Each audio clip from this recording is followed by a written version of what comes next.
ഹിന്ദു ആചാരപ്രകാരം ഒരുപാടധികം പാരാനോർമൽ ആക്ടിവിറ്റികൾ നടക്കുന്നുണ്ട് എന്ന് പറയപ്പെടുന്ന ഒരു സ്ഥലത്താണ് ഞാനിന്നുള്ളത്. ഈ ഒരു സ്ഥലം ഒരു വട്ടം ഞാൻ നിങ്ങളെ കാണിച്ചിട്ടുണ്ട്. പക്ഷേ ഇന്ന് അതല്ല നമ്മുടെ ടോപ്പിക്ക്. ഒരുപാടധികം യക്ഷികളും പ്രേതങ്ങളൊക്കെ ഉണ്ടെന്ന് പറയപ്പെടുന്ന ഒരു മരമാണിത്. ഈ ഒരു മരത്തിൻ്റെ അടിഭാഗത്തായിട്ട് ഒരു കുളം നിങ്ങൾക്ക് കാണാനായിട്ട് പറ്റുന്നതായിരിക്കും. ഈ ഒരു കുളത്തിലോട്ട് ഇറങ്ങുന്നത് നമ്മുടെ ജീവന് തന്നെ ആപത്താണ്. എന്തൊക്കെ രീതിയിലുള്ള പ്രശ്നങ്ങൾ കാരണം ഈ ഒരു കുളം ഉപേക്ഷിക്കപ്പെട്ടു, അങ്ങനെയൊക്കെയാണ് പറയപ്പെടുന്നത്. പക്ഷേ ഇതിൻ്റെ പിന്നിൽ എത്രത്തോളം സത്യാവസ്ഥ ഉണ്ട് എന്നുള്ളത് എനിക്കറിയില്ല. അപ്പം എന്തെങ്കിലും രീതിയിലുള്ള പ്രശ്നങ്ങൾ നമുക്ക് സംഭവിക്കുകയോ ഇല്ലേ എന്നുള്ളത് അറിയണമെന്നുണ്ടെങ്കിൽ നമ്മൾ ഇതിലോട്ട് ഇറങ്ങി തന്നെ നോക്കണം.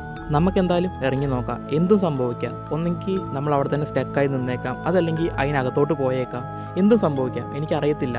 ഞാൻ നിങ്ങൾക്ക് വേണ്ടി ഇത്ര റിസ്ക് എടുക്കുന്നതല്ലേ, പറ്റുവാണെങ്കിൽ ഒന്ന് ഫോളോ ചെയ്ത് വെച്ചേക്കാം. അത് എനിക്കൊരു ഉപകാരമായേക്കാം. ഞാനിപ്പോൾ നിൽക്കുന്നത് ആ ഒരു കുളത്തിൻ്റെ നടുഭാഗത്താണ്. ഒരുപാട് ആൾക്കാർ ഈ ഒരു കുളത്തിൽ മുങ്ങി മരിച്ചിട്ടുണ്ടെന്നൊക്കെ പറയപ്പെടുന്നുണ്ട്. പക്ഷേ എനിക്ക് പേഴ്സണലി ഫീൽ ചെയ്ത ഒരു കാര്യമുണ്ട്. നമ്മളിവിടെ തനിച്ച് നിൽക്കുന്ന സമയത്ത് നമ്മളെ ആരോ വാച്ച് ചെയ്യുന്നതായിട്ട്, അതല്ലെങ്കിൽ നമ്മുടെ ഒപ്പം ആരോ ഉള്ളതായിട്ട് നമുക്ക് ഫീൽ ചെയ്യാനായിട്ട് പറ്റും. അത് റിയൽ ആയിട്ടുള്ളൊരു കാര്യമാണ്. എന്നെ കൊണ്ട് കാരണം കണ്ടുപിടിക്കാൻ പറ്റാത്ത കാര്യങ്ങളെയാണ് ഞാൻ പാരാനോർമൽ ഫിനോമെനോൺ എന്ന് പറഞ്ഞ് തള്ളിക്കളയുള്ളൂ. നിങ്ങൾക്ക് എന്താ തോന്നുന്നത് എന്നുള്ളത് കമൻറ്റ് ചെയ്ത് വെച്ചേക്കാം.